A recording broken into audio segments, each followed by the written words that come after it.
नमस्कार दोस्तों। दोस्तों, भारत के अंदर गर्मी अपना एक अलग ही रूप दोस्तों दिन ब दिन बढ़ाती जा रही है। दोस्तों, अभी जो भारत के कुछ स्टेट के अंदर जो गर्मी है, गर्मी का पारा इतना जा रहा है कि मतलब गर्मी 45 degree Celsius, 46 degree Celsius, 47 degree Celsius. और दोस्तों कुछ स्टेट के अंदर, राजस्थान और बिहार के कुछ डिस्ट्रिक्टों के अंदर दोस्तों ये आंकड़ा 48 के लगभग पहुंच रहा है, 48 डिग्री सेल्सियस। और दोस्तों 48 डिग्री सेल्सियस ये किसी किसी जगह पे 48 दोस्तों प्लस भी जा रहा है, मतलब 49 डिग्री सेल्सियस के करीब भी जा रहा है। लेकिन दोस्तों कुछ लोग सोचेंगे कि 1 डिग्री सेल्सियस ही तो बढ़ रहा है, 1 डिग्री सेल्सियस से क्या फर्क पड़ेगा। दोस्तों 1 डिग्री सेल्सियस से इतना फर्क पड़ जाता है ना कि आपको पंखे की जगह दोस्तों कूलर का इस्तेमाल करना पड़ सकता है, सिर्फ 1 डिग्री सेल्सियस की वजह से। तो दोस्तों इतनी भयंकर दोस्तों अभी गर्मी पड़ रही है भारत के अंदर। और दोस्तों मैं आपको एक चीज और बताऊं, भारत के अंदर अब लोग तो मतलब एक तरह से गर्मी से तो जूझ ही रहे हैं। दोस्तों गर्मी के साथ साथ दोस्तों दूसरा जो लोगों के पास जो संकट आ रहा है ना दोस्तों, वो है बिजली कट का। दोस्तों बिजली कट, अब बिजली कट का जो संकट है वो भारत में कोई एक स्टेट नहीं झेल रहा, भारत के अंदर इतने सारे स्टेट झेल रहे हैं बिजली का संकट। तो दोस्तों आज हम इस जो बिजली कट हो रही है, और बिजली कट क्यों हो रही है, किस कारण से हो रही है, सरकार इसके पीछे कुछ कर रही है नहीं कर रही है, या जो हमारा जो बिजली विभाग है वो कुछ इसके पीछे कर रहा है नहीं कर रहा है, इस वीडियो में हम आपको इसके बारे में सारी डिटेल बताएंगे दोस्तों। तो चलिए शुरू करते हैं। तो दोस्तों भारत के अंदर जो गर्मी है ना, गर्मी का जो 48 डिग्री सेल्सियस का जो पारा जा रहा है ना, वो दोस्तों लोगों की एक तरह से मतलब जान लेने के पीछे पड़ा हुआ है। जैसे कि अभी एक खबर आई है तमिलनाडु से। दोस्तों तमिलनाडु के अंदर गर्मी की वजह से लगभग 16 लोगों की मृत्यु हो चुकी है। सही सुना आपने दोस्तों, 16 लोगों की मृत्यु से गर्मी की वजह से हो चुकी है भारत के अंदर, 16 से 17। और दोस्तों ये जो आंकड़ा है ना, ये आंकड़ा तो एक तरह से मीडिया के सामने दिखाया था, लेकिन जो पीछे जो आंकड़ा होता है ना, वो दोस्तों एक सोचने वाला होता है कि क्या ये आंकड़ा दोगुना भी हो सकता है। मतलब 16-17 लोगों का दिखाया, क्या ये आंकड़ा 34 भी हो सकता है, क्या ये आंकड़ा 32 भी हो सकता है, या उससे मैक्सिमम भी हो सकता है। लेकिन ये आंकड़ा जो है 16 से 17 लोगों का दोस्तों दिखाया गया है। अब आपको हम बताएंगे कि इसमें क्या लोग, सरकार क्या कर रही है और क्या नहीं कर रही है। तो दोस्तों अभी भारत में लगभग 4 या 5 दिन या लगभग 10 दिन से गर्मी दिन पर दिन बढ़ती जा रही है, जिसमें कि दोस्तों जो दिन पर दिन है ना लोगों की जो मतलब कंजप्शन जो लोग कंज्यूम कर रहे हैं ना गर्मी को, और दोस्तों जो लोगों का जो मतलब एक तरह से बिहेवियर जो गर्मी के लिए सामने आ रहा है, और उसके साथ साथ लोगों का एक तरह से बिजली कट, बिजली कट के पीछे दोस्तों हम आपको एक स्टेट बताते हैं, यूपी। उत्तर प्रदेश में दोस्तों कुछ डिस्ट्रिक्ट हैं, जैसे दोस्तों आजमगढ़ हो गया, अमेठी हो गया। तो दोस्तों इन डिस्ट्रिक्ट के अंदर लोगों का एक तरह से सड़क पर उतरना और उनका एक तरह से अनशन करना, वो दोस्तों साफ दिखाता है कि लोग गर्मी से कितना परेशान है। और गर्मी से परेशान तो हैं ही वो लोग, लेकिन और साथ में किस चीज से, बिजली कट से। तो दोस्तों अब आप सोच के देखो कितनी भयंकर चीज है। मतलब लोग एक तरह से गर्मी से जूझ रहे हैं, और गर्मी से जूझते जूझते वो दोस्तों एक तरह से फिर बिजली के कट होने से भी जूझते। तो क्या सरकार इसके पीछे कुछ कर नहीं रही है? क्या सरकार को पता नहीं है कि इतनी गर्मी हर साल पड़ेगी, तो हमें बिजली की खपत लोगों के लिए मतलब कितना बिजली लोगों के लिए पहुंचानी चाहिए। दोस्तों ये तो ऐसा ही हो गया, मतलब हमें हर साल पता है, क्या सरकार को सर्दियों के टाइम पर नहीं पता होता कि आने वाले गर्मियों में इतनी गर्मी पड़ेगी, और इतनी गर्मी पड़ेगी तो हमें बिजली की इतने लोगों को हमें देना पड़ेगा, और लोग बिजली को कितना कंज्यूम करेंगे। अब आप सोच पाओगे कि भारत में क्या है, भारत के अंदर दिन ब दिन दोस्तों जीडीपी बढ़ती जा रही है। अभी करंट में थोड़ी जीडीपी गिर रही थी, लेकिन आपने सुना होगा कि भारत की जीडीपी है वो $4 ट्रिलियन के लगभग पहुंच चुकी है।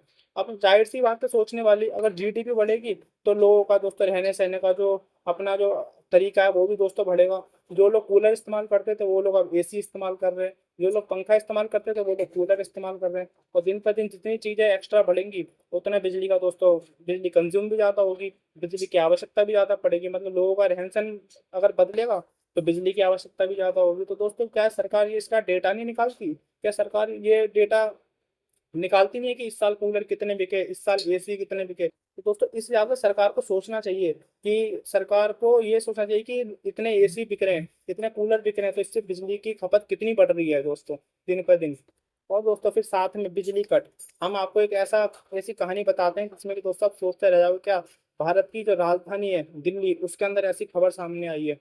दोस्तों अभी की बात है 22 मई, 22 मई को दिल्ली मेट्रो, अगर दिल्ली मेट्रो के अंदर एक उसकी रैपिड मेट्रो है दोस्तों, रैपिड मेट्रो में क्या हुआ है कि अभी 22 मई को लगभग शाम को 7 से 8 बजे के टाइम पे, मतलब जो दिल्ली की जो मेट्रो है ना, जो रैपिड मेट्रो है, वो सबकी सब इलेक्ट्रिसिटी से चलती हैं। तो इलेक्ट्रिसिटी के चलते वहां पे क्या हुआ, इलेक्ट्रिसिटी की वजह से मेट्रो बंद हो चुकी है, मतलब बंद हो चुकी थी मेट्रो। और मेट्रो के बंद होने की वजह से अब आप सोचोगे दोस्तों बीच में मेट्रो कहीं भी रुकती नहीं है, लेकिन वहां पे मेट्रो दोस्तों बीच में बिजली की वजह से मेट्रो रुकी, और मेट्रो रुकने की वजह से लोग वहां पे परेशान हुए, और लोगों के परेशान होने की वजह से दिल्ली मेट्रो ने बीच में मतलब ट्रैक के बीच में अपना गेट खोला और वहां से लोग उतर के गए। मतलब सोच रहे हो कितनी भयंकर स्थिति थी कि लोगों को दूसरे स्टेशन तक जाने के लिए दोस्तों बीच मेट्रो मेट्रो रुकी, और मेट्रो में से लोग निकले और अगले स्टेशन तक दोस्तों पैदल पैदल गए थे बीच में। ये तो एक तरह से ऐसा हो गया जैसे भारतीय रेलवे के साथ होता है, जैसे रेलवे में कभी कोई दिक्कत आ जाती है, रेल कहीं बहुत देर तक रुक जाती है, तो लोग उसमें से उतर के पैदल पैदल अगले स्टेशन तक जाते हैं। लेकिन यह चीज दिल्ली मेट्रो के अंदर हुई है, और दोस्तों ये जो सेवा जो बाधित रही है ना, ये लगभग लगभग 40 से 45 मिनट तक बाधित रही है, जबकि जिसमें कि लोग उतर कर अगले स्टेशन तक दोस्तों पैदल पैदल गए। और ये चीज रैपिड मेट्रो के जो गुड़गांव जो मेट्रो जाती है, जो हमारी भारत की कही जाने वाली साइबर सिटी, दोस्तों साइबर सिटी कहते हैं उसे, साइबर सिटी जाने के लिए जो मेट्रो होती है ना, वो दोस्तों 40 से 45 मिनट तक बंद रही थी। लोगों को ये चीज फेस करनी पड़ी थी दोस्तों। और लोग आप यूट्यूब पे आप वीडियो देख सकते हैं जिसमें कि लोग कितना परेशान हुए थे दिल्ली मेट्रो के अंदर। तो दोस्तों यही चीज क्या, अब सरकार को क्या इसके बारे में पता नहीं है कि आने वाले टाइम में लोग कितना बिजली कंज्यूम करेंगे। और दोस्तों अभी 18 मई, 19 मई, 20 मई और 21 मई को जो बिजली की जो खपत है ना, वो इस हिसाब से बढ़ रही है। मैं आपको एक डेटा बता दूं, 18 मई को 257 गीगावाट बिजली यूज हुई, 19 मई को 260 गीगावाट बिजली यूज हुई, 20 मई को 265 गीगावाट बिजली यूज हुई, और 21 मई को दोस्तों 270 गीगावाट बिजली यूज हुई है। मतलब आप देख रहे हो पर डे लगभग 5 गीगावाट बिजली बढ़ रही है पर डे। और ये आंकड़ा, ये कोई सोचने वाला आंकड़ा, मतलब लोगों को सोचना चाहिए, और लोगों से आप दोस्तों सरकार को सोचना चाहिए कि हमारे देश में लोगों की जो बिजली कंज्यूम करने की जो क्षमता है ना, वो दोस्तों दिन पर दिन बढ़ती जा रही है। तो इस हिसाब से उन्हें बिजली की जो खपत है वो दोस्तों एक तरह से लोगों के लिए बढ़ानी चाहिए।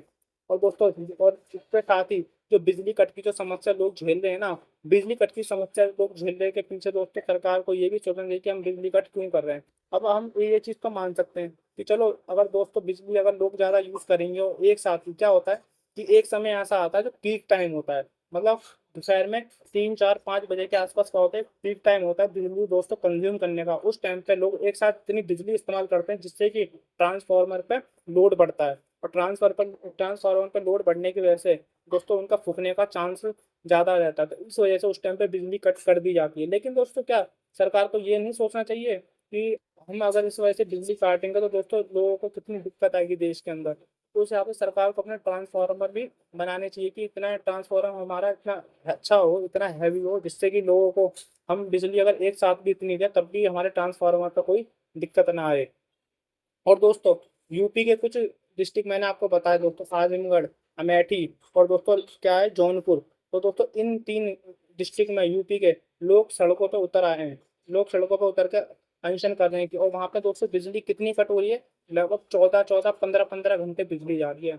दिल्ली के अंदर दोस्तों अभी क्या हुआ था, 10 साल से बिजली का दोस्तों बहुत कम ही जाती थी, ना के बराबर ही जाती थी। लेकिन अभी जो बिजली कट हुई है रात को, ये परसों रात की बात है दोस्तों, लगभग 1.5 घंटे के लगभग दोस्तों बिजली कट रही थी, जिस वजह से लोग परेशान हुए थे। अब दोस्तों सोच सकते हो जब दिल्ली के अंदर 1.5 घंटा बिजली कट रहने की वजह से लोग इतना परेशान हो गए थे, तो दोस्तों यूपी के अंदर जो मैंने आपको डिस्ट्रिक्ट बताया अमेठी और आजमगढ़, उसमें 14-14, 15-15 घंटे बिजली कट रही है दोस्तों। तो लोग कितना परेशान हुए होंगे।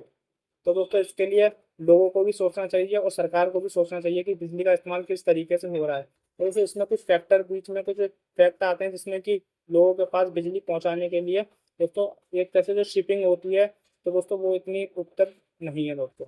तो चलिए, ये हमारा बिजली के पीछे आपको बताना एक वो था कि हमने आपको समझाया कि बिजली का इस्तेमाल कैसे सरकार को लोगों को करना चाहिए। नमस्कार।